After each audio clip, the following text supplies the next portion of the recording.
தமிழக முன்னாள் படைவீரர்கள் சமுதாய மக்கள் அனைவருக்கும் வணக்கம். நான் உங்கள் கஜேந்திரன், ஆவடியிலிருந்து. அதாவது நம்ம இசிஹெச்எஸ் உடைய எம்பேனல்டு ஹாஸ்பிட்டலில் சேலம் விம்ஸ் ஹாஸ்பிட்டலும் வருதுன்றது உங்கள் எல்லாருக்கும் தெரிஞ்சிருக்குன்னு நினைக்கிறேன்.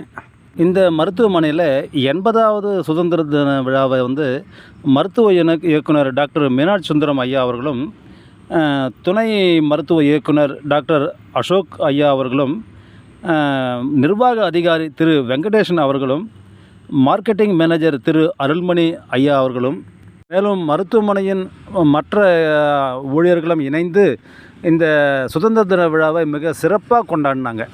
அந்த சுதந்திர தின விழாவில் சிறப்பு விருந்தினர்களாக நம்ம முன்னாள் படை வீரர் மற்றும் வீரமங்கையர்கள் நல கட்டமைப்பின் மாநில தலைவர் திரு பி.வி. சரவணன் அவர்களையும், நம்ம சேலம் மாவட்ட ஒருங்கிணைப்பாளர் திரு மகேந்திரன் அவர்களும் சிறப்பு விருந்தினர்களாக கலந்து கொண்டாங்க.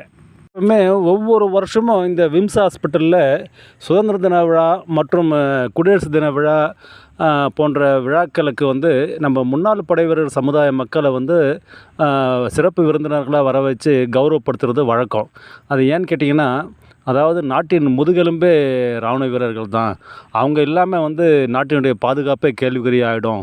அதனால் அவங்களுக்கு நம்ம கௌரவப்படுத்துறது தான் ஒரு தலையாய கடமைன்னு சொல்லிட்டு அவங்க அந்த குறிக்கோளில் ஒவ்வொரு வருஷமும் அவங்க நம்ம முன்னாள் படை வீரர்கள் சமுதாய மக்களை வர வச்சு, சிறப்பு விருந்தினராக வர வச்சு அவங்கள கௌரவப்படுத்துவாங்க.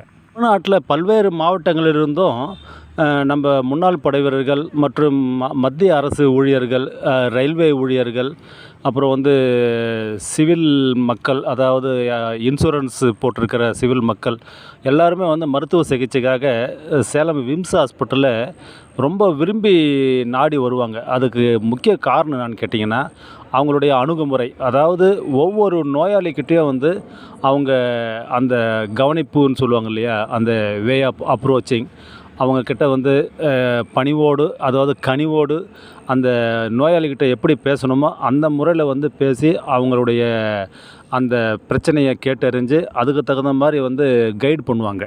அந்த ஹாஸ்பிட்டலில் இருக்கிற ஒவ்வொரு ஊழியரும் ஓனர்ஷிப் குவாலிட்டின்னு சொல்லுவாங்க இல்லையா, அந்த மாதிரி சொந்த ஹாஸ்பிட்டலில் எப்படி அவங்க ட்ரீட் பண்ணுவாங்களோ அதே போல் அங்கே இருக்கிற ஒவ்வொரு ஊழியர்கிட்டையும் நீங்கள் எந்த தகவலை கேட்டாலும் அவ்வளோ அழகாக அவங்க கைட் பண்ணுவாங்க. கைட் பண்ணி நம்ம நோயாளிகளுக்கு எந்த ஒரு பிரச்சனையும் ஏற்படாமல் அவங்களுக்கு சிறந்த வழிகாட்டியாக திகழ்வாங்க அங்கே இருக்கிற ஒவ்வொரு ஊழியர்களும். நான் முக்கியமாக சொல்ல வேண்டிய காரணம் என்னென்னு கேட்டிங்கன்னா, ஒவ்வொரு ஹாஸ்பிட்டலில் நீங்கள் போனீங்கன்னா உங்களுக்கு ஒவ்வொரு